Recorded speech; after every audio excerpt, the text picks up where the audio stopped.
everybody. I'm Lisa Brennan. And I'm Justin Trice. Welcome to Crime of the Arts, a true crime podcast that peeks behind the curtain to shine a light on the dark and untold truths of the creative arts. From film set mysteries to celebrity murders and art heists, these two theater nerds will usher you into the unknown. This week, my story is about the Bling ring. The Bling ring. Okay, I have no idea what that is, but that sounds either very 90s hip hop / boy band funny, or we're going to find out. You sure are. My story, I'm going to end up telling you about one of America's top music producers, icons, moguls, once upon a time. Some of you might already know him, Phil Spector. We're going to talk about his potential descent into some stuff. I have absolutely no idea. I don't know why. I don't even know who Phil Spector is in my head. I have no image, nothing anchoring this. It's one of those things because I don't know. Looking at him, he seems like an every type of person, everyday person, like average. But I don't know. You've probably seen his pictures before. Later on, I was like, this is the guy. But yeah, we're going to talk about that in a little bit. Well, I think you're first this week. What episode are we on?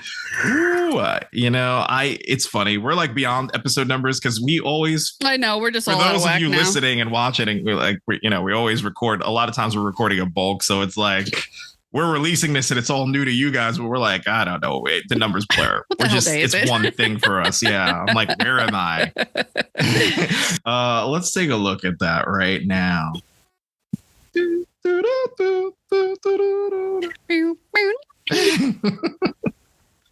We hope those of you that have already signed up on the Patreon and have been enjoying the benefits of seeing this. Oh, wait, let's talk about the Patreon. Yeah, let's talk about it. I'll plug Patreon while you look at whatever you're looking at. So we do now have a Patreon. You can go over to patreon.com/Crime of the Arts podcast. We have loaded our first video.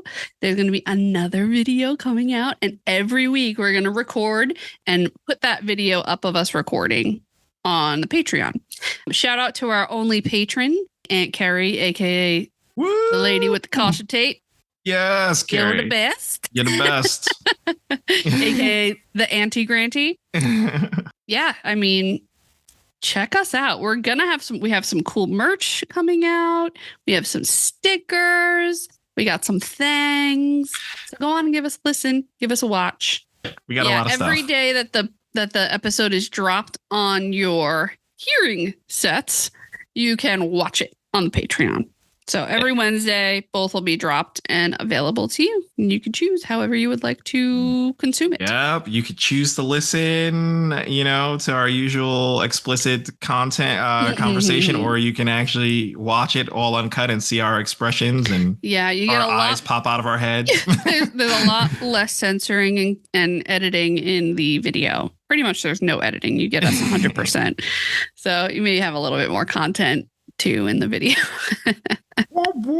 So the episode that we last released on there, that was episode number 22, but we have one coming out Wednesday, which would be 23. So I don't know. Is it all right? So I'm still going first. It's hard to figure out 23. This math. Then I'll go first. Okay. Yeah. Cause the one coming out this week's the 23rd. So yeah.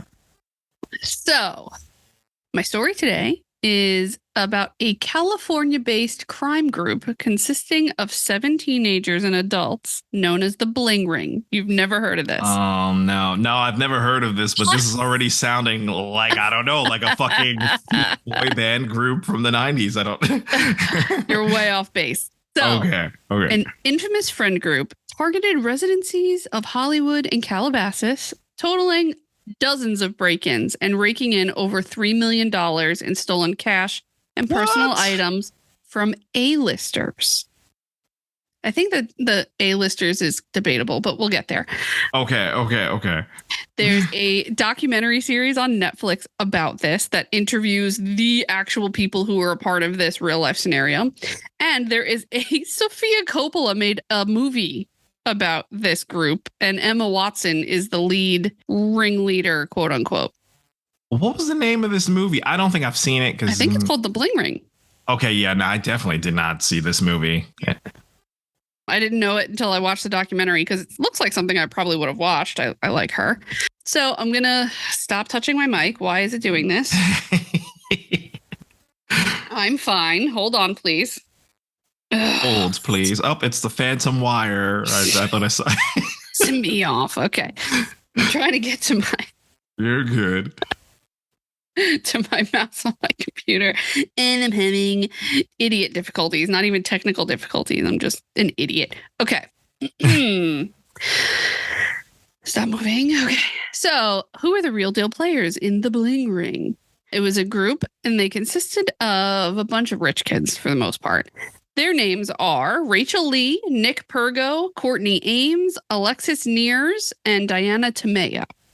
Okay. And they brought in two other grown-ass men named Johnny Ajar and Roy Lopez. And they were later recruited by Ames to be designated people responsible for selling the items once they were stolen. They had a whole organized little ring. crime. Yeah, they had a theft ring. Yeah, I was gonna say a theft syndicate going on here. Like, yeah, and these were kids that really thought this out. Okay, teenagers. Don't do crime, folks. I'm just saying it's well thought out for teenagers. It's not as you'll see. Just hold on. It sounds like it could have been a genius scenario. See, I was about to give them all the praise, like the American Animals. Remember that story we covered? Those people were a bunch of idiots too. No, but that's the point that I was making. They were idiots. These guys, on paper, what you just said sounded like they were legit, but there's more apparently. So I'm waiting. Keep your pants on. Okay. So it all started. I'm just going to use their first names because it's just easier. Okay. It all started when Nick met Rachel in 2006 at Indiana Hills High School.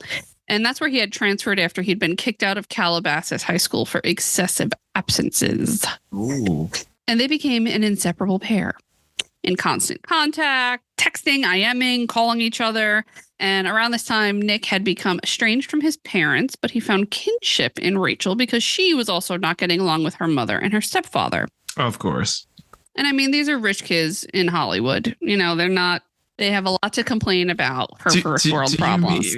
Perfect world problems. It's like half those CW shows. It's like, my world is falling apart. Nothing will ever be as good as this current moment while I'm staring at the lake and my parents are rich, but I have all these woes. Yeah, woe is me. Oh, life is so hard. You don't have a clue.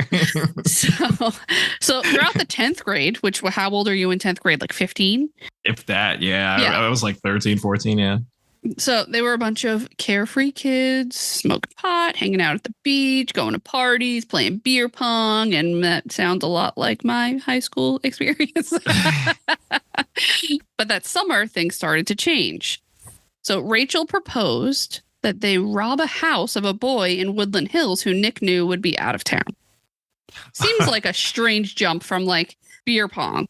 This is so, where's the transition yet? At like one moment, we were just kicking ass and winning beer pong, and they're like, this is such a great rush, but you know what would be really better? Jonathan's out of town. Let's go rob his parents' rich house. Let's go rob his parents out of Woodland Hills, which is a very fucking rich area out there. Let's go rob his parents while he's not here. It's weird, right? What a weird jump. So they did. She was like, hey, let's go do this. And he was like, all right, I want to like sound cool and please her. So he said, okay, let's go. So once they got inside the house, Nick started to freak the fuck out. He's like, it was really weird going through someone else's stuff like that, which I can imagine. I mean, that's like a normal feeling to have, I think. But Rachel was like really fucking into it and focused. That's weird. Did Rachel do this shit before? It's a really good question. They never really touch on that. Okay. I think that she's a fucking crazy person. I was going to say, I think she's either crazy or she might have been like born a klepto, and this was just her going to the next level right now. She's a psychopath. So that night she found a box with $8,000 in cash under her bed. Damn. And Nick seemed to like really calm down after they found that because, you know, not so bad. That was beer pong money. They each got $4,000 for a night. Oh. I mean, that's. So he's like, that's not so bad. Like, we didn't kill anybody. It was kind of easy. Nothing really happened. Right. So the next day they took their $8,000 and they went shopping on Rodeo Drive. Easy peasy, right? Mm-hmm. And then they fell into this nightly ritual of doing what they called, quote unquote, checking cars. And what that means is that one of them would drive the car down the street where all the cars, like say they went to like a house party or something. Yeah. And there would be cars parked all the way down the street. And one of them would drive and one of them would walk and check the handles on all the cars. They're just like walking up because, all those streets are kind of hilly. They're just walking up the hill. In the reenactment, they're walking down the hill in the video. Oh, see, there you go. The documentary. And so they would find unlocked cars and steal all the credit cards and cash out of the, Bentleys, Mercedes, and other fancy cars parked in neighborhoods. So they would drive around, not even parties, just random places, get out, check the car, rob it. And in an interview, Nick says that he doesn't remember exactly why he and Rachel decided to start burglarizing celebrities' homes, except that the women that they burglarized had a beautiful fashion sense. So Rachel watched shows like The Hills and Gossip Girl, and she loved clothes. Of course. Let's get some shows. Watching how they kind of came up with this. If they weren't so fucking stupid, they could probably be billionaires. Because, okay, listen, this is, have to give them a little bit of credit because they did research. They just couldn't finish is pretty much what it is. They had all of this built up, their actual research beforehand. They had the research down, but the execution was not up to par. They just wanted to keep all the shit. Like there was no selling, there was no money making, there was nothing like that. So that's so weird. So this was their research. They would start checking up on celebrity websites like TMZ, and they would see which celebrities were out of town at like movie premieres or had booked appearances. And then they would drive by the houses of those celebrities and do some surveillance, figuring out how they could get in. So their first victim that they picked was Paris Hilton because they said she was quote unquote dumb. And if you know anything about Paris Hilton, that's actually quite the opposite. Like, have you ever heard her life story or like watched any of the documentaries or podcasts about her? I have heard her life story, but because she portrayed herself the way she portrayed herself with Nicole Richie, I mean, so she's got I can't this fault them for that. Yeah, for sure. And she's definitely looks as if she's, this Hollywood rich kid whose underwear showing when she gets out of her Lamborghini at some nightclub, right? One night in October of 2008, Nick Pergo and Rachel Lee entered Hilton's sprawling tile-roofed mansion in a gated community in Hollywood Hills. Opening the front door with a key they found under the fucking front mat. Damn. To be fair, that is kind of dumb. Probably don't do that. So they opened the door and they found the sensation of suddenly being in Paris Hilton's house. Horrifying. Like you get this like wow factor that it is her house, but then as soon as you step inside the door, you're just like, oh fuck, I just broke and entered into the house. We crossed the line. Yeah. We crossed the new line. We didn't mind when it was like Tommy's parents or whoever the fuck's parents it was, but now this is a celebrity, someone we watch. Like and it's someone you don't actually know. So you've really breaking and entering charges are pretty on point for what you just did just by walking in the door. Oh, 100%. So Nick was the lookout at the top of the stairs while Rachel went into Hilton's bedroom to search for her valuables. And again, Nick was freaking out. And in the interview, he talks about how he was like sweating unnaturally. And then every 5 minutes he would just yell, let's get the fuck out of here. But Rachel, cool as a cucumber, kept saying, it's fine, let's keep going. Because she's a fucking crazy person. She is crazy. She's like, no, it's all right. Let's just keep going. Keep going. Fine. She's probably already in the closet fine. raiding the clothes. So Rachel took expensive bras and designer dresses that night. And they took a bottle of Grey Goose from Paris Hilton's nightclub room, which was in quotes in this article. Like, dying to know what that looks like. A whole nightclub room, and you take fucking Grey Goose. Just like, one bottle of Grey Goose. One bottle of Grey Goose. How basic are you? So they were just over there. She's like, oh, there's something here. I don't know. It's called I took like this Gucci purse. Or Gucci purse. And then this Louis Vuitton shoes. And then I just vodka. There were some whiskeys there, but I didn't know the names. It was just something I couldn't pronounce She in wouldn't even be able to French. tell you whiskey. Yeah, exactly. So I lost my place. Okay, so along with the Grey Goose, they also, when they were going through all of her purses, Paris Hilton just stored her money in crumpled balls of cash shoved in the different purses in her closet. But apparently she just forgot it was in there. Right? Like that's just money. I don't think she did it on purpose. I think this is just like, oh, she went out that night and was like shoving the money back in her purse. And then when she was done, she put her purse up in her closet and that was it. Right. She just has, hundreds of purses and everything else. So it's like she might not see that other purse again for a year, if ever. She might be donating those shits. It has the money in there. Exactly. So the idea that these two kids had was to take so little that the heiress wouldn't notice. So they could come back again. Could you believe that it fucking worked? Paris Hilton did not actually notice and did not report any of the burglaries up until this point. That's a gamble. I don't do crime, folks. If I were to be going into her house stealing stuff, I am personally not going back repeatedly because you got in the first time for free. What if she updates her alarm system? I don't know. What if she's got fucking bodyguards in there? I'm not walking into this house. Dogs. I'm not getting shot. By the beginning of 2009, the Bling ring was in full escalation mode. While this activity started as a twisted adventure for a small group of friends fueled by celebrity worship, it quickly ballooned into an organized crime enterprise. Between October and December of 2008, there had been 4 more burglaries of Paris Hilton's house. Yeah. They went 5 fucking times to her house. Listen, power to them 5 fucking times, because after the second or third, I would have been like, let's just clean her out and get the fuck out of here for good. They really had a lot of longevity in their vision. I wonder how much they were taking each time money wise. Damn, because that if they only were taking like $300-$400 at a time, I'm just like, you guys are idiots. Like your life was worth I'm that sure every time you stepped in there. more than that because it's Paris Hilton. She's probably got a lot of money just hanging around. In a world before digital payments and debit and credit. So. Well, 2009, think about it. I'm just saying, though, but there wasn't Venmo. There wasn't you know what I mean? There wasn't. Yeah, you needed cash. So by February 2009, there were allegedly more people involved. They brought in Diana Tomeo, who also attended Indian Hills High School, and Courtney Ames, who was an old friend of Rachel's, who went to Calabasas High School. Okay. So while Nick felt weird about bringing more people into this, he still participated in planning a $2 million heist of Paris Hilton's jewelry. $2 million. $2 million worth of jewelry they stole. Fuck. It was allegedly stolen by Roy Lopez, who cops say was brought in by Courtney Ames.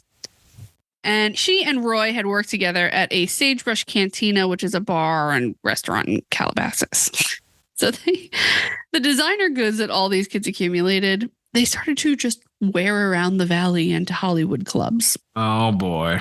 And they seemed to be insatiable and fearless. Like they had no fucking fear of getting caught. They just kept going. They allegedly kept on robbing even after Audrina Patridge posted a surveillance video. Do you know who Audrina Patridge is? Not by name. She was a reality star born out of The Hills, which was born out of Laguna Beach. Okay. I haven't really watched The Hills. Like I've seen episodes here or there, so. Yeah, you're fine.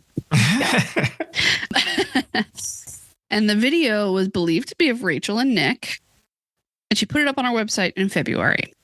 And the video shows these two idiots walking up her back porch and going in and out of a sliding glass door that was unlocked in the backyard. Okay. They were not disguised past wearing a hoodie. Like, not even black clothes.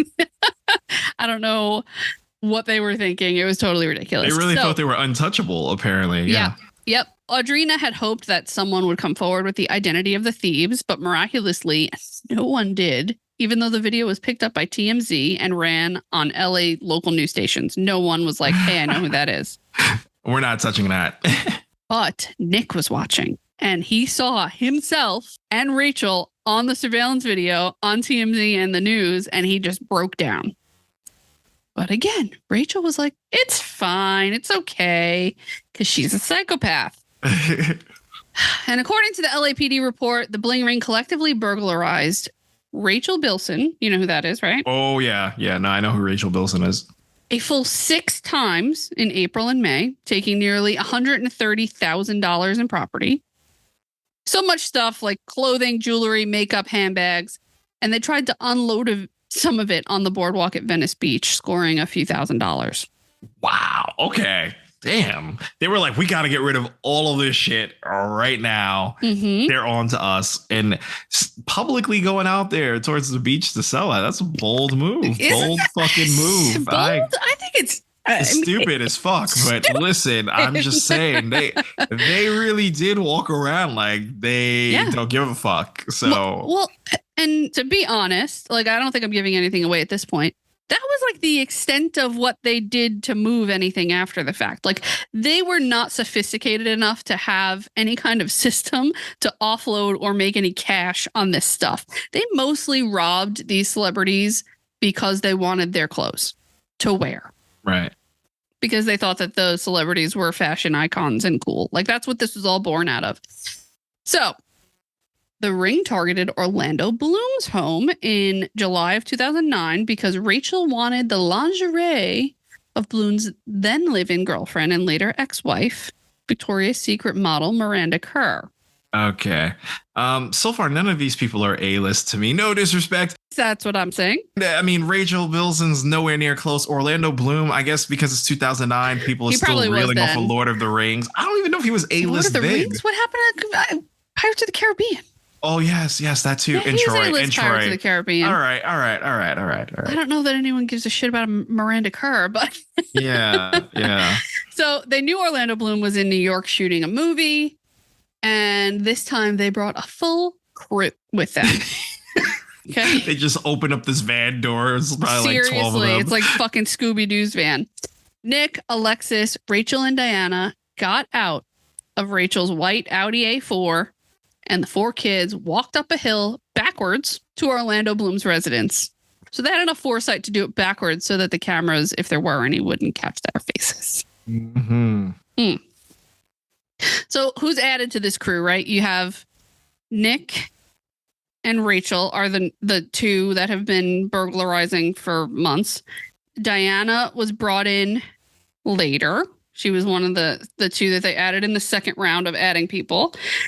So the newest person is Alexis. Keep that on the back burner. Okay. New person is Alexis. So they covered their faces with their hoodies to hide from the cameras. This wasn't their first rodeo. And Rachel cut a section out of the chain link fence surrounding the property so they could crawl through it. The foresight it takes to bring fucking tin snips to cut a chain link fence. They went around the house, checking all the windows and doors, finally to find an unlocked door by Bloom's pool area. And they went inside and they ransacked Orlando Bloom's house like a police raid. Okay. That night, they allegedly stole close to $500,000 in Rolex watches, Louis Vuitton luggage, clothing, and artwork. I mean, they've really escalated here. They did. But, going into Orlando Bloom's home, I would assume he had all these things you just described that they stole. The Rolexes they stole was actually like a vintage Rolex collection that he had. Oh, my gosh. Yeah. This would be the only robbery Alexis claims to have participated in. And to this day, she still denies having gone there knowingly. In the Sofia Coppola movie, Emma Watson plays Alexis. Okay. And they portray her as this like ringleader, like she's Rachel. It's so weird how so many pieces of this show Alexis as this ringleader. And there's so much more side story to this, but I guess I'll give you just a little insight as to why they're doing that. So okay. Alexis and her sisters were actually getting picked up by a network for like a Kardashian type reality show. Because they were another set of young rich kids in LA going to nightclubs. They were modeling. Oh my God, if you watch the documentary and you see her mom interview, you're like, holy fuck, she's the worst. I was going to say, does it make sense once you see the mom? Yes, it does. Because she had this semi-ascending reality fame, she was portrayed as the ringleader of this whole thing, even in the press, in the courts. And she's like, I was not the person I wasn't even a part of this when it started. Like, what the fuck? And I actually believe her, for the record, because she talks about how she was really deep in drug addiction. Okay. During this time in her life, because she was out in these clubs and young kids in this adult environment. And she said that this night she was actually high on heroin. Damn. Okay. And she got sick and had to go outside to throw up and pee in the bushes. And she was like a hot mess at Orlando Bloom's house. So much more to that story. And I highly, highly recommend everyone go watch this documentary. You need to go watch it when we hang up. Just what's it on? What's it called? It's on Netflix. It's called The Bling Ring. The true story of the Bling Ring. It's actually called The Bling. Okay. Yeah. Diana and Rachel went back inside because Rachel wanted to get Orlando Bloom's art off of his walls so that she could decorate her new house that she was going to be moving to with her father in the coming months. In August, they allegedly robbed, you like how I said allegedly? We don't have lawyers yet, but if we need them, I said allegedly a bunch of times.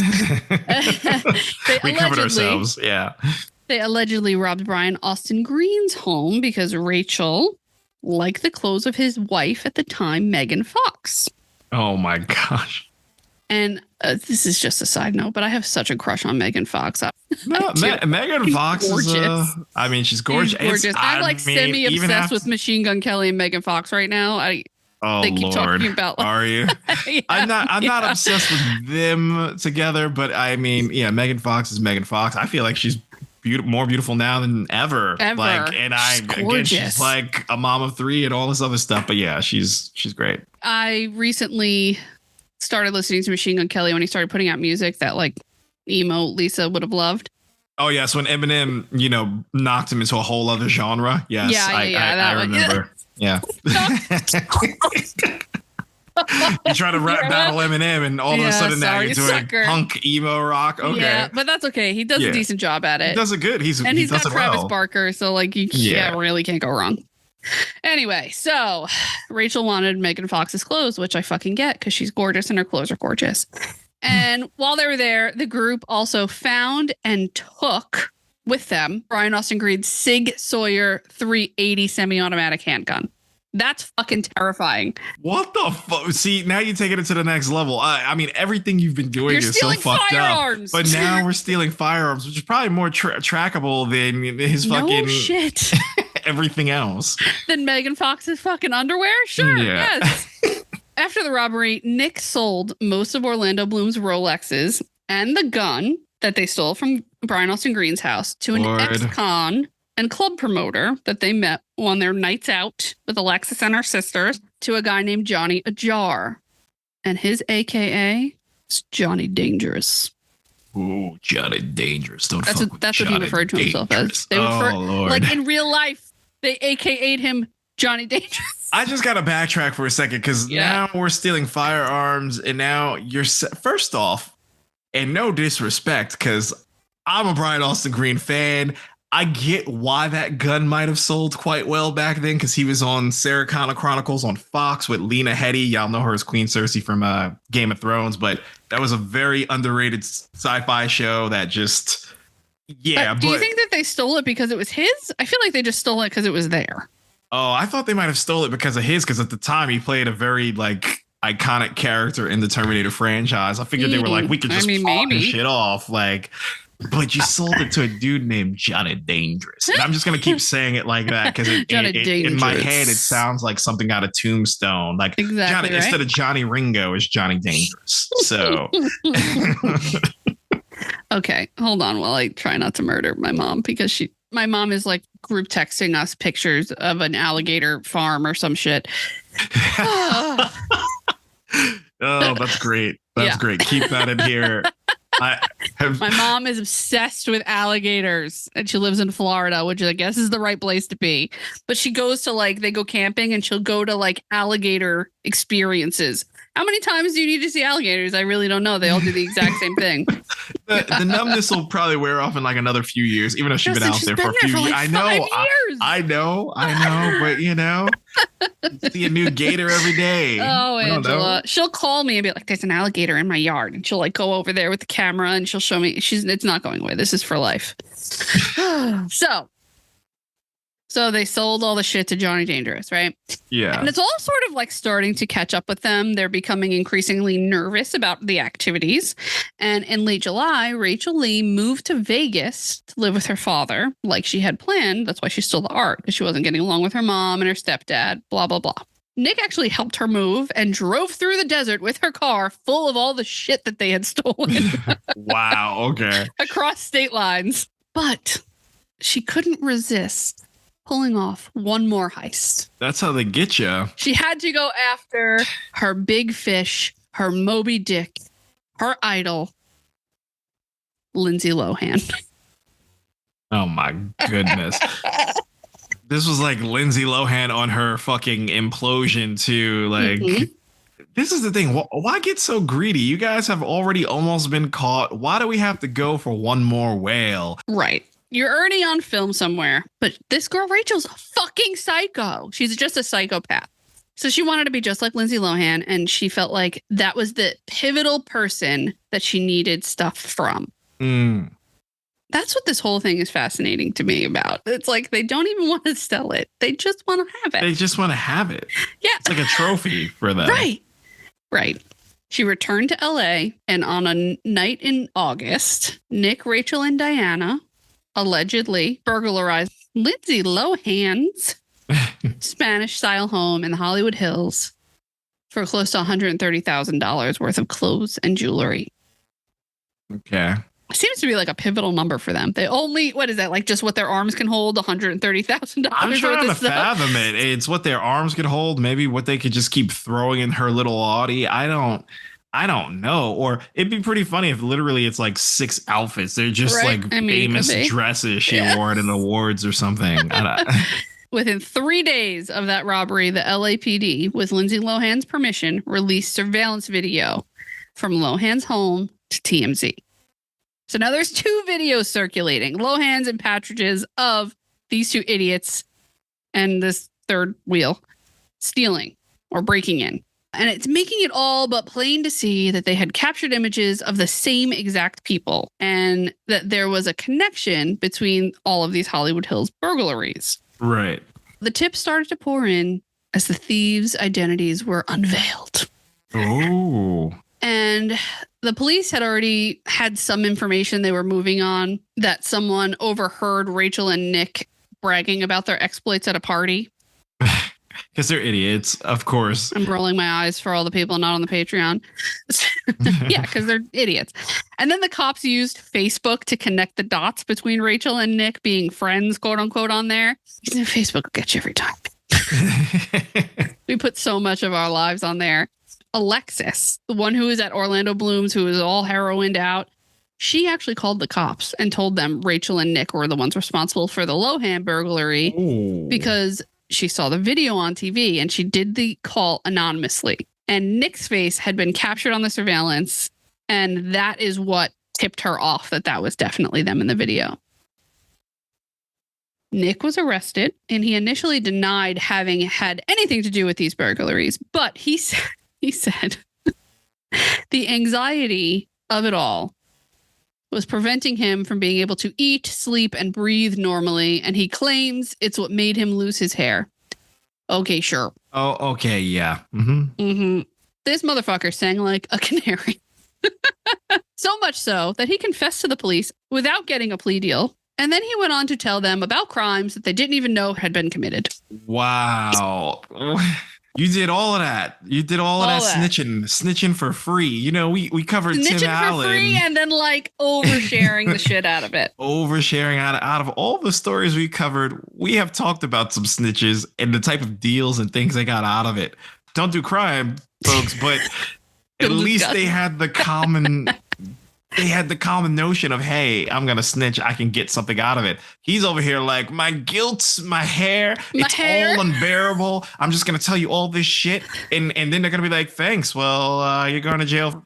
Hold on. I have more that you don't know about. So he told the police that the ring was still researching other potential targets, the Disney crew. Miley Cyrus, Zac Efron, Hilary Duff, and Vanessa Hudgens. That was their next run. Wow. Okay. That was a very specific group, and I love that it's properly titled Disney because they were the rulers of Disney at that time, I guess. 2 weeks after Nick confesses, search warrants for the other ring members were issued by the LAPD. Rachel, Diana, Alexis, and Courtney and Ray Lopez are all subsequently arrested for their connection with the burglaries. Now, if you remember, Ray was the one who was going in to steal Paris Hilton's $2 million worth of jewelry. Rachel Lee was taken into custody while at her father's home in Las Vegas, and police reported that she calmly asked them hypothetical questions about how it might help her if she did have some information and shared that information with the police. Because she's a psychopath.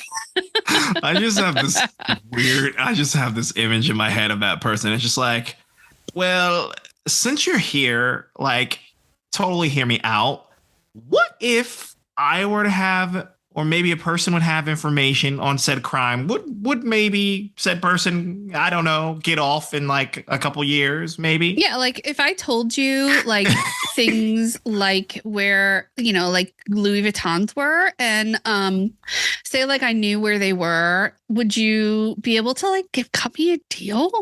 I mean, these type of crimes are only going to get me club fed, right? Like, so their report stated she must have believed she had removed all incriminating evidence from her home. However, police did find a coat identified as belonging to Lindsay Lohan and a topless photo of Paris Hilton that she had left in her safe in her home. Seeing this, Rachel was reported to have instantly turned hysterical, acting as though she were suddenly sick and gagging as if she were going to throw up because she's a fucking psycho. Other items reported to have been seized from Lee were a jar of marijuana and more than $20,000 in $100 bills. I bet you that's what she stole from Paris Hilton's house. That's what was left. People magazine reported that the ring members, except for Lee, were booked for residential burglary with bail set at $50,000 apiece.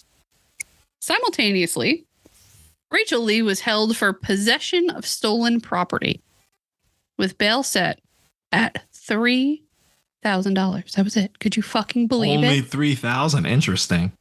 Only $3,000. She's not a celebrity, so I expected it to be like 300,000, but okay. Well, Justin, the other people were set at 50,000. Yeah. She's set at 3. They're listed as burglary, and she's listed as holding stolen property. Okay. The reality is that this fucking psychopath who did and started all of this is on $3,000 worth of bail. She's out. It's fucking crazy. They got it so wrong. Crazy. So wrong. Vanity Fair did a whole article on this whole story when it came out. That's one of my sources for this story. So you can go see the article if you go in our show notes. But she eventually was reported, Rachel was reported to be charged with residential burglary of Lohan, Hilton, and Patridge's heists. Jeez. Where are these maniacs now? Any idea? You want to take a guess? Probably fucking living life as motivational speakers and other things. I don't know. This world is so broken. Okay. I just got to go on a quick segue here. I posted the other day. I'm sure Lisa was like, what's wrong with Justin? It was like 5 a.m. I posted this article about Baddie, however you pronounce her shit. You know, the Cash Me Outside girl. She got her fame. Like, she got her fame. Bad Baby? She became famous for like disrespecting her mother on Dr. Phil. On Dr. Phil, then garbage, she tried to become garbage. a rapper, which was garbage. Then when she turned 18, which apparently a lot of creepy dudes were waiting for, Pornos. She made an OnlyFans, and she made over like $50 million on it. So what? $50 million?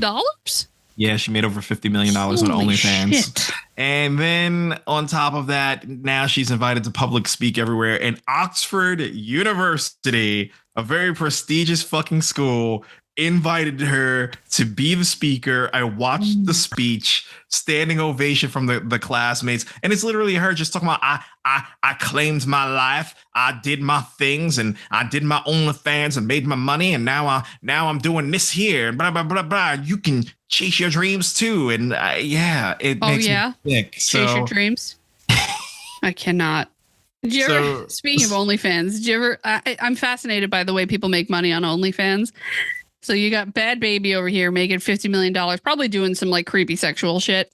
Oh, 100%, 100%. And then you watch 90 Day Fiance, right? Of course I do. Oh, are you going to talk about Stephanie Maytels and the farts in a jar? Yo, yeah. She made so much money, farts in a jar. Don't get me fucking started on Stephanie. Well, yeah, okay. So did they get off lucky? Let me hear the bullshit. So the cops searched a Jar's home and they found Brian Austin Green's pistol. Thank God. And among items reportedly seized by the police at his house were 3 guns, drugs, and a laptop computer with aerial photos of 51 homes in Hollywood Hills. He was thus charged with additional offenses related to weapons and drug possession. Damn. He is now in the LA Twin Tower Correctional Facility charged with possession of narcotics and a firearm. So, Jar's in jail. After learning that Orlando Bloom was willing to testify against her, Alexis Neers agreed to plead no contest to residential burglary, and she was sentenced on May 10th, 2010 to a jail term of 180 days with an additional 3 years of probation, and was ordered to pay $600,000 worth of restitution to the actor. There it is. All right, because I'm like, this is an easy fucking sentence, but $600,000. Oof. During her stay at the Central Regional Detention Facility, she occupied the same cell block as Ring Bling victim Lindsay Lohan. She was in the jail cell next to Lindsay Lohan.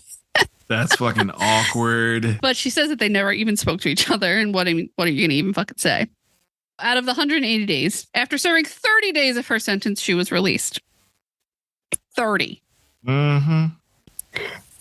In December 2010, she was arrested again, but this time it was for possession of heroin. And rather than being sentenced to further time behind bars, she was allowed to live at a luxury rehab facility in Malibu for a year, having been offered her stay for free by the facility owner who attended her hearing. And it must be really nice to be a rich white girl in America. I'm just saying, yeah. I'm like, man, this all sounds about white to me. Like, it does sound about white, doesn't it? Oh my goodness. Yeah, I mean, so she stayed at the facility for a year, and in an entry post on her blog, because who didn't plug in 2013, she stated that she had been sober since then and has become a counselor at the facility that she was staying at. All right. Well, at least now she's a mom. Clean now. Okay. Yeah. There's so much I've left out about her story. I can't reiterate that enough. It's really interesting. There's just not enough time. So the alleged ringleader, Rachel Lee, was sentenced October 26, 2011. She had also pled no contest to burglary over $25,000 worth of valuables from Audrina Partridge's home. Okay. But here's the kicker. Judge Larry Fidler dismissed a charge of conspiracy to commit burglary, as well as 2 counts filed against her for receiving stolen property. He also previously dismissed charges against her involving the Lohan burglary. The original charges alone stood to hold 2 to 6 years per charge. And Rachel was sentenced to 4 years in prison.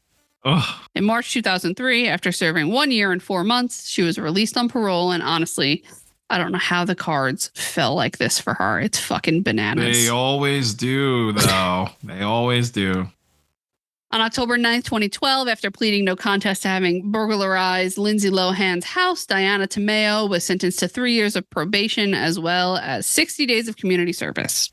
If convicted at trial, she would have faced up to 6 years in prison. Her lawyer claims she had admitted to the police she had broken in after they threatened her family with immigration consequences. Gotta love the police. She is reportedly pursuing a career in fitness and nutrition, and she has credited her found relationship with God to have turned her life around. So many cliches blah, at blah, once. blah. I don't have a response for it. Yeah. Cool. Cool. Roy Lopez Jr. was sentenced on November 8th, 2012, after pleading no contest to stealing over $1 million worth of jewelry from Paris Hilton. He was given 3 years of probation and credited for 100 days he had already served in jail. All of the jewelry that was stolen was returned to Paris, as they had no way of actually offloading anything, and he reportedly left California for a job in Texas. Okay. Courtney Ames was sentenced December 14th, 2012 to 3 years of probation, 2 months community service. She is enrolled in college and is studying psychology, speech, and child development. So, having pled no contest to the burglaries of Patridge and Lohan, Nick Pergo was sentenced on April 15th, 2013 to 2 years in prison. He received credit for a year of time already served and was further credited with a year for good behavior and work time. He was reported to be living in Studio City as of June 2013, and he married his partner. He truly didn't learn a goddamn thing from all of this. And if you watch the Netflix series, he has zero remorse. He is an attention seeker, and he's only looking for his 15 minutes of fame, which he got by doing this documentary. Of course. Like I said, there's so much more to the story that I left out about Alexis and her family and the movie that Sofia Coppola made. And there's some controversy around the lead detective who investigated this case. His name is Brett Goodkin. You can hear firsthand accounts from the victims of all of these crimes. So you were sitting down with Paris Hilton, Audrina Patridge, and I always try so hard to do a good job at not glorifying the person committing the crime and giving homage to the victims. And I feel like I didn't really do that very well in this story because that's not the sensationalized part. But go do it for me. Go hear their stories and watch this docuseries on Netflix. I absolutely loved it. They really dive into like every nook and cranny. And I wrote so many pages to tell you this story, and I feel like I barely touched it. Oh. So go check it out and tell us, dear listeners, do you think that the time was worthy of the crimes? Did the right people get the right charges? What do you think? Let us know. What do you think, Justin? No, I don't I don't fucking think that they got the right charges at all. I don't think the right people fell in line with the right things. Like this detective got it all sorts of wonky. So that's the story of the Bling ring. Well, that was a hell of a story. Right? Okay. I'm definitely going to check out that documentary too at some point. I'll add it on my list, watch it while I'm at work. Yeah, it's a good one. It's definitely good. It's a lighthearted, it's not like murder and heavy and crazy. I mean, it's interesting, but it's not horrendous. I can't say the same for my story today, but oh, good. But yeah, today I'm covering Phil Spector.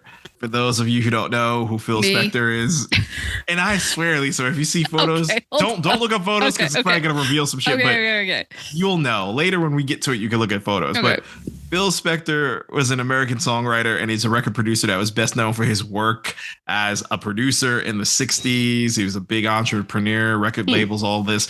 He had the opportunity to work with a variety of different renowned music artists that you all know during his time as a record producer for the Beatles, Ike and Tina Turner, the Crystals. He even started his own record company called Phillies Records back in 1961, which made him the youngest label owner in America at the time when he was 21 years old.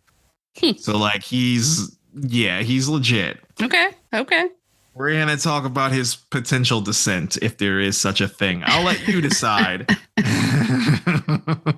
Oh boy, the hell does that mean? Let me give you a little back history. Phil Spector was born on December 1939 in New York City as a first-generation immigrant of a Russian Jewish family. They immigrated to the Bronx before he was born and anglicized their family name from Spector, which was Spektor.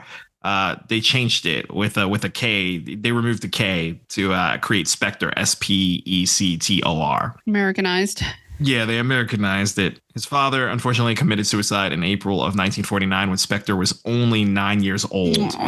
A few years later, in 1953, his mother decided to move the family across the country to LA after she was able to find some work as a seamstress. It was during his time in LA when Spector started to develop his interest in music. He learned how to play the guitar as a teenager, and he began performing in front of crowds soon after, even playing in a talent show at his high school, Fairfax High School. Around this time, he started to get close with other local aspiring musicians around LA, and he started to make connections in the industry. So after graduating from high school, he started his first music group called the Teddy Bears in 1957 with some of his close friends. He was already on track. He's like developing the names. He's organizing everything. While he was still performing as part of the Teddy Bears, Spector met with a record producer by the name of Stan Ross, who is the co-owner of Gold Star Studios in Hollywood. And he started to learn the ins and outs of record productions under his tutelage. He continued to make music with the Teddy Bears and even released a song titled "To Know Him Is to Love Him" in 1958 that reached #1 on the Billboard Hot 100 charts. Sounds familiar. Hey, you might have heard it. I feel like nowadays you're only gonna hear it if you go to like a CVS or a hardware store or something random. But they have their you nailed it. Hardware store. The song was dedicated to his late father, and the title was actually derived from part of the words etched on his gravestone.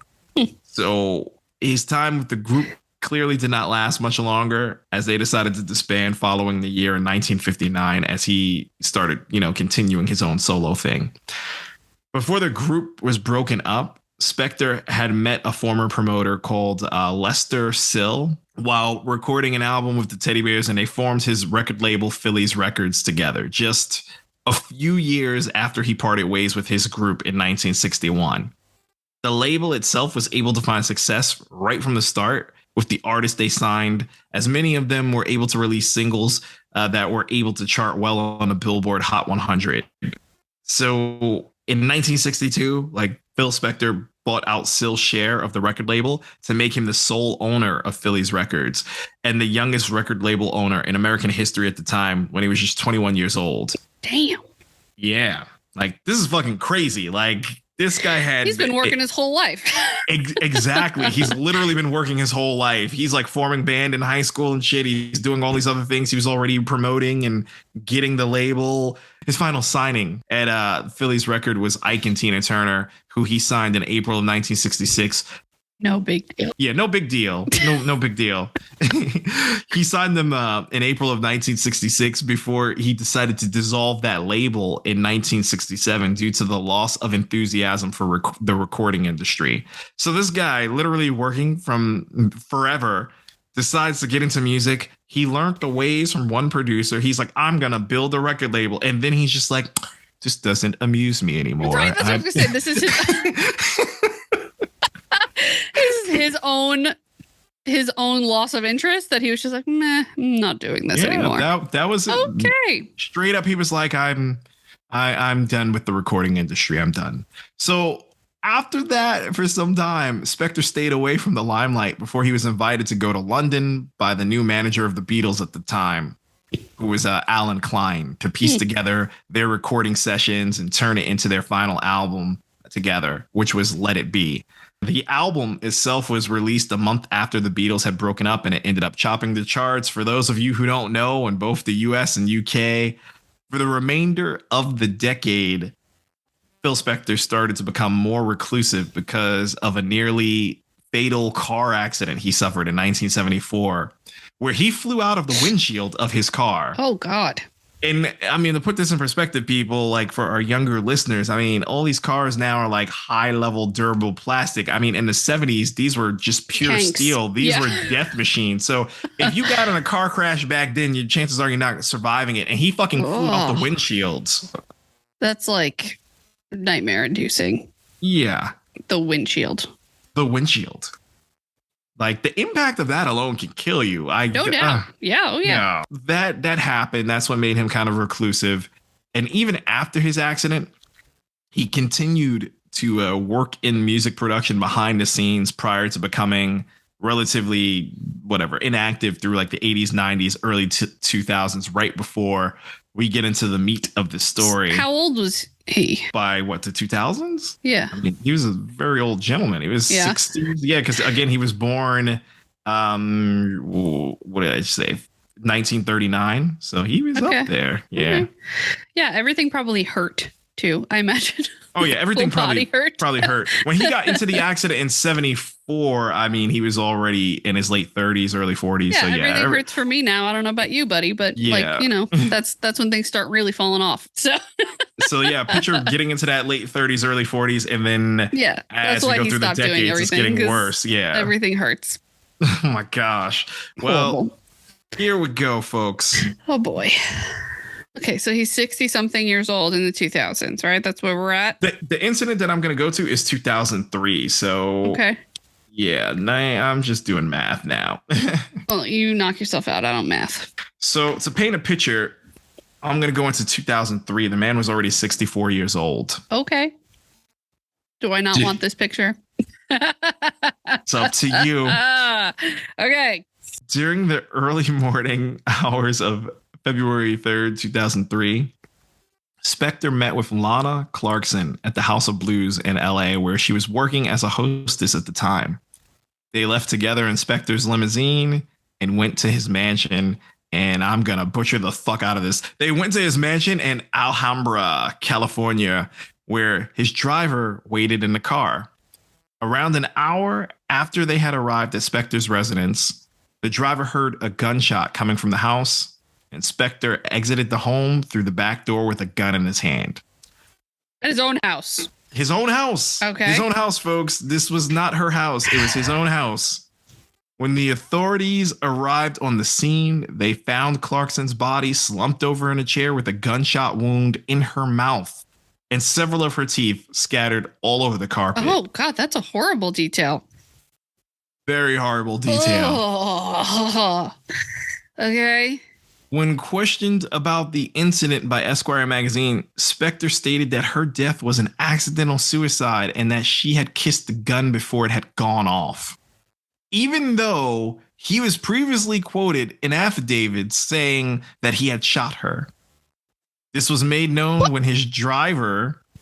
Oh, go ahead. What were you going to say? I'm confused.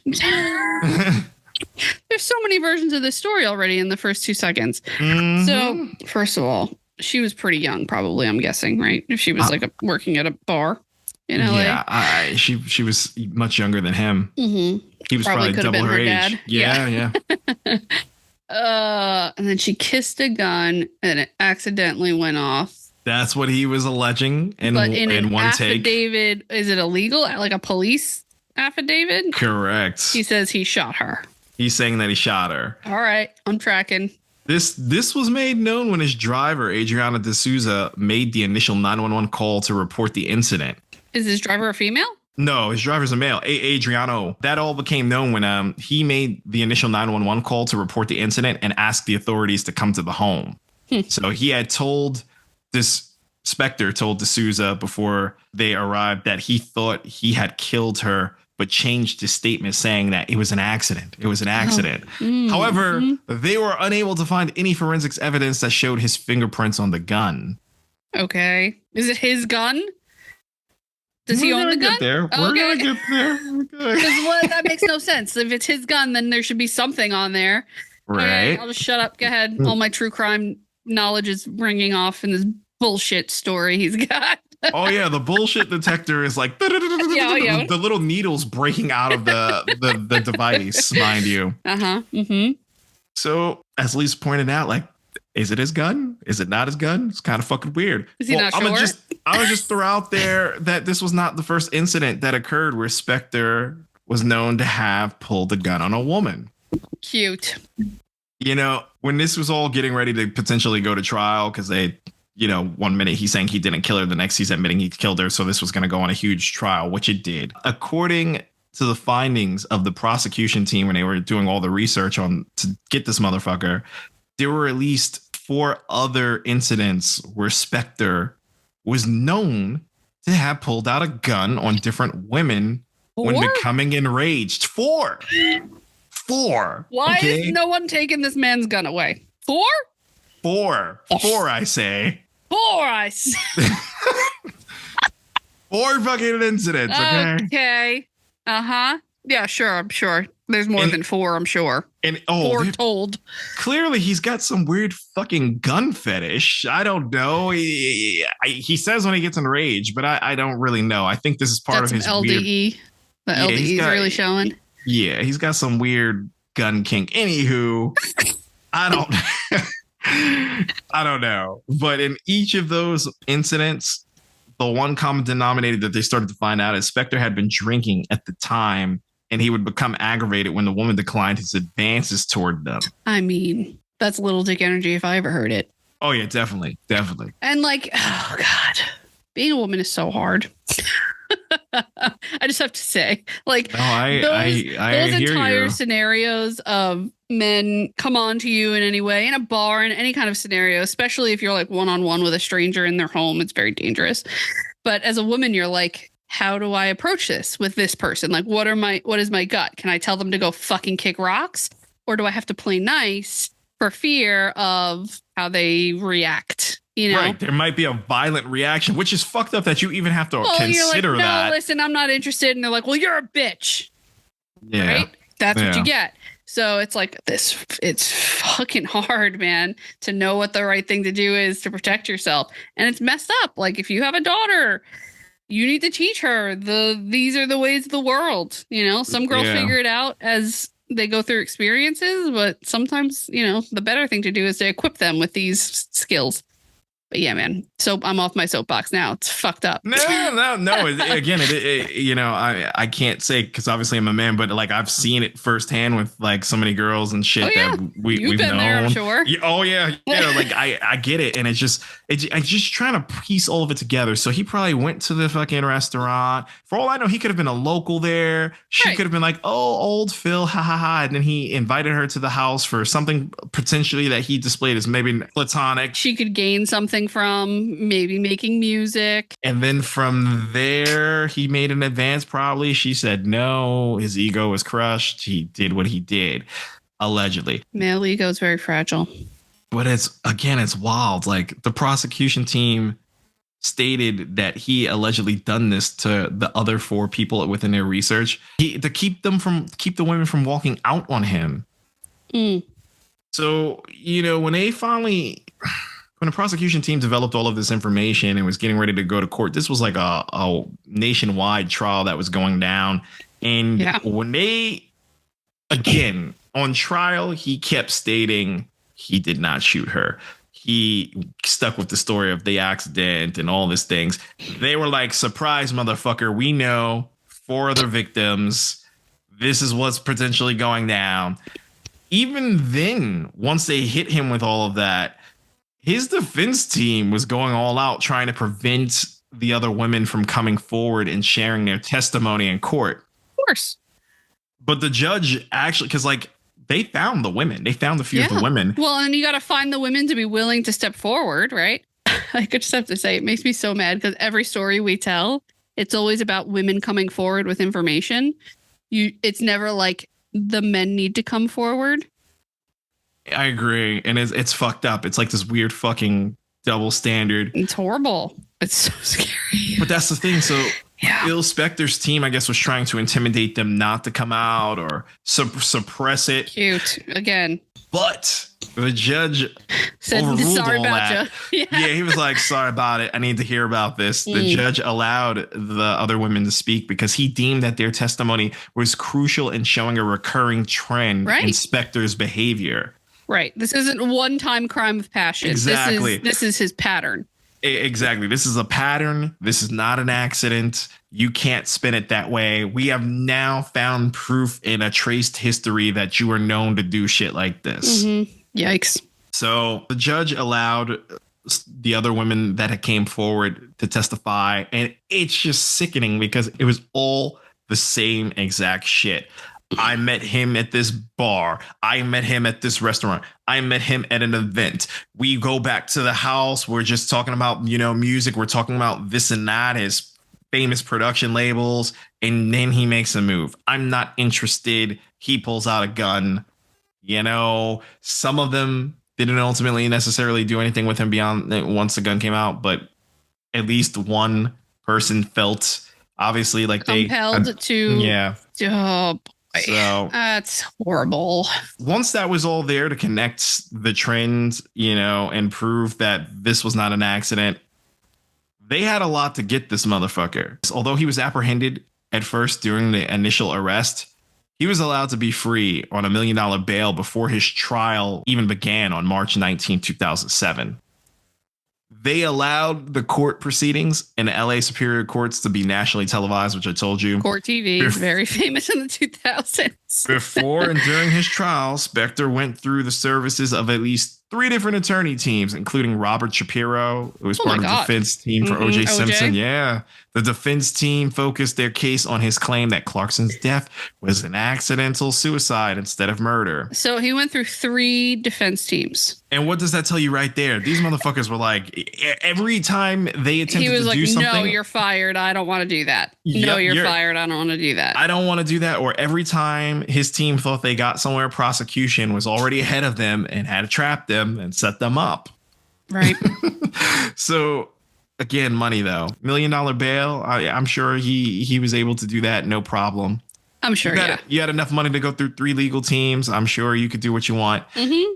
On September 26, 2007. Okay. First trial was declared a mistrial because of a hung jury where only 10 of the 12 jury members voted for a conviction. The look on your face. Oh my God, could you imagine being the 2-person holdout on that? Oh my God. You're going to have to live with that shit forever. Forever. Well, it's so hard. Have you ever been picked for jury duty? Like to sit on a jury? I have not yet. Every time I'm supposed to go and I go, they don't pick me and it's cool. So it's so cool. I did it once. I think I talked about it once on here. I called the guy an asshole. Yes. Yeah. I mean, I can't imagine being in mine was like a car accident case. So to raise the stakes to murder or not is hard. It's hard. And especially, you got to be really a strong individual to hold out in the face of 10 other people. You and one buddy are like, I can't say beyond the shadow of a doubt. Well, that's the thing. You and I have had that talk before. I'm like, I feel like it's going to be 12 Angry Men for me, like the movie. Yeah, you'd be one of the 2. In this case, nah. You don't know. You don't know. It's true. It's true. I might have been like, this motherfucker's guilty. But no, you really want to be sure. Yeah, beyond reasonable doubt. So the first trial was a hung jury. As I told you, 10 out of 12 voted for the conviction. Crazy. The forensics expert of the first trial, Henry Lee, was also accused of suppressing evidence that the district attorney claimed could have proved his guilt in the case. Are we surprised by this? No, we're not fucking surprised by this. Huh. He probably do we know what it was? I'm assuming it's got to be ballistics or like residue, gunshot residue. Because again, remember they kept claiming his fingerprints aren't on a gun, but it's his gun. As you know, he's pulled the shit out 4 other times. He probably wiped it. So if there's no fingerprints, he wiped them clean. Yeah. So that went down. That's evidence enough to me. And then they held a mistrial that started on October 8th, 2008, practically a year after the first mistrial. And it was another mistrial? The first one was due to a hung jury. Okay. This one on October 8th, 2008 was also a mistrial, and it was the same judge. And this time it was not televised. Although it was not brought up in the first trial, observers identified that the traumatic head injuries that Phil Spector suffered in his car accident in 1974, combined with his known substance issues, could have contributed to his violent behaviors, as studies have shown. Right, like the frontal lobe. This is like that Aaron Hernandez brain damage. When you covered our boy from Sons of Anarchy, you know. So what is his name? Johnny Lewis? Yeah. Yeah. For sure. That could totally fuck with you in the way that you act and react. So that created the second mistrial. And it's just fucking crazy because, like, I don't want to justify his actions. I'm not necessarily. But when I was first doing research for this, too, and I came across the car accident, I'm like, fuck. I'm like, oh, man. Yeah, but does that negate the fact that you committed murder? No, that shouldn't It shouldn't really matter. It doesn't. No, it's not negating. But again, there was a correlation between that car accident. He started going into random isolation, all this other shit. It's so hard. It's so hard to discern whether or not. Because can you plead insanity from traumatic brain injury? I don't know. I don't know. Maybe we'll find out. I don't know. I'll just shut up and sit back who knows? But listeners, you guys gotta start chiming in as you're listening to our stories. Let us know if you think there's leeway with some of these people, or if you're siding with the head injury thing, or if you're doing this or that. Just let us know. Like, we're curious to hear other people's opinions on this. Yeah, I'm sorry. I'm rolling my eyes because I keep thinking well, if you did it 4 times, how fucking much leeway do you really get? Exactly. You did it 4 fucking times. And this time you actually killed someone. So, right. or allegedly, we don't. Yeah. Maybe you're just supposed to be a serial killer. Those are serial killer tendencies too, right there. Even for me to paint the picture, he kind of went all talented Mr. Ripley at a young age when he just obsesses over things and starts to build from there. You just decided to get into music. You met that producer. He mentored you. You studied all the ways to the point where you're now mimicking that and becoming that at such a young age. It was weird. So yeah, that was the old second mistrial. Okay. And eventually the case went to the jury on March 26, 2008. For a third trial. Okay. And once that went down, just 19 days later, the jury returned a guilty verdict based on the evidence provided. So they went to trial, and in 19 days, they went through their whole trial and deliberation, and they got, okay, that's very fast. Yeah, they were like, we're getting this shit done now. Like, we can't spend any more money on this. But that's probably what went down. He went through 3 legal teams. He probably was wasting all his fucking money. Well, the state probably couldn't fucking afford to try him again after that. They were like, okay, enough. So yeah, they found him guilty with the guilty verdict based on the evidence provided, and Phil Spector was sentenced to 19 years to life in the California state prison system and was immediately taken into custody. Yeah, well, 19 years at his age is probably life. Exactly. His legal team tried to appeal the decision of the courts over the next few years, but their attempts were declined by multiple different appeal courts, including the U.S. Supreme Court. They were not overturning that. Because of his declining health, he was sent to the California Healthcare Facility, which was a prison hospital facility in Stockholm, California, starting in 2013. So he ended up spending the remainder of his life in a correctional facility in the state of California before his death on January 16th, 2021, at the age of 81. His daughter, Nicole, said that his death was caused in part by his COVID-19 diagnosis in December 2020. Wow. Which, for those of you who don't realize, yes, when COVID-19 hit, I mean, it was affecting everyone everywhere, including prisons. I mean, especially prisons. Yeah. Imagine being a worker in a prison or just being any of the inmates in prison. If one person gets it, everybody in that facility is fucking getting it. You can't quarantine. Yeah, it's crazy. I feel like that's something that, at least for the first time in our lifetime, really was like they didn't know what to do. Exactly. Like they just started letting people out of jail because they didn't know what else to do. And they were like, oh, like you, bling ring idiot. Bye. See you later. You know, like all these crimes that are maybe not violent or white collar, whatever. They were just dismissing them and releasing them because it's like you stay in here. Your 2 years going to turn into a potential death sentence. Yeah. Yep. Oh, pot. Bye. See you. Bye. Crazy. Which, I mean, probably wasn't the worst thing. If you're letting out non-violent criminals with like drug charges, like it's probably marijuana's legal in like half the country or whatever. Yeah. So, I mean, all of that should be expunged anyway. That's going to be a whole other podcast there. But for another podcast. But yeah, his daughter Nicole claimed that it was in part because of his COVID-19 diagnosis. Yeah, well, he's not one of the ones who should have been released. So, I mean, that's just, it is what it is. You don't release murderers from prison because everyone's got COVID. Exactly. So she was saying, along with the COVID diagnosis and an array of all these other health issues he had suffered throughout his life, bam, that's what got him. Yeah. But he was only 3 years away from being eligible for parole in 2024 at the time of his death.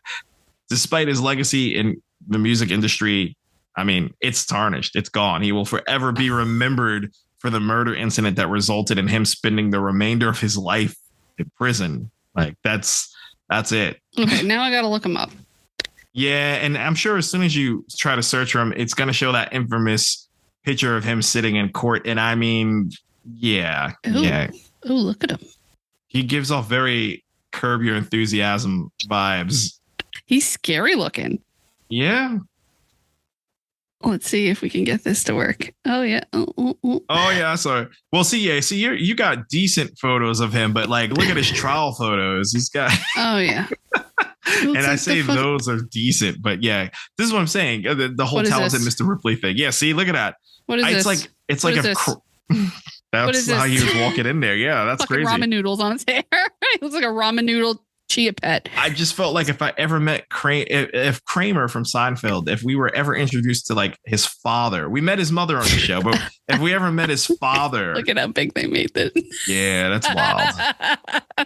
Is that photoshopped right there? It's, okay. Oh yeah, that's Photoshop. That's fantastic. Yeah. Oh, that's hysterical. Yeah, Phil Spector. Do you think that's a wig? That might be a wig. I don't think so. It could be. But I mean, of all the wig choices, that's a bold one. That's a bold one. Hilarious. He looks like Mr. Bean. Mm-hmm. In those younger photos, yeah. Yeah. This motherfucker could have been wielding guns on women for like decades. 50 years. Yeah. We just would never know. So I bet you he was. Yeah, something was up the whole time. It's just now things are more public. So right. Yeah, and he looked like Mr. Bean. Like he's not like pulling women easy, you know? No.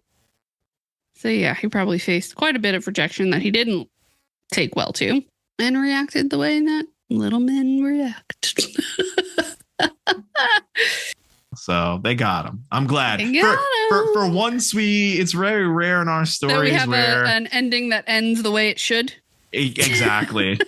We're always like, this motherfucker went to jail and, supposed to do 20 years and only did a year and a half on probation. 3 months, right? Yeah. We're always hitting you with that. And that's why I'm like, don't do crime, folks. Because I'm sure some of y'all are listening like, well, if, times are hard right now in a post-COVID world. I mean, if I'm only going to get a year supervised, I might as well. But don't do it. It's not worth it. Oh, my God. That's all I got. That's Phil Spector.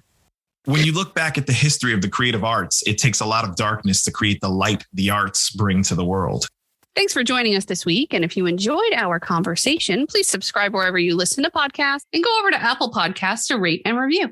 Please check out our sources listed in the episode notes. They're amazing. And you can find us on Facebook and Instagram and all of the social platforms at Crime of the Arts Podcast. We're looking forward to having you back next week. Until next time, peace out, everybody. Peace out, everybody.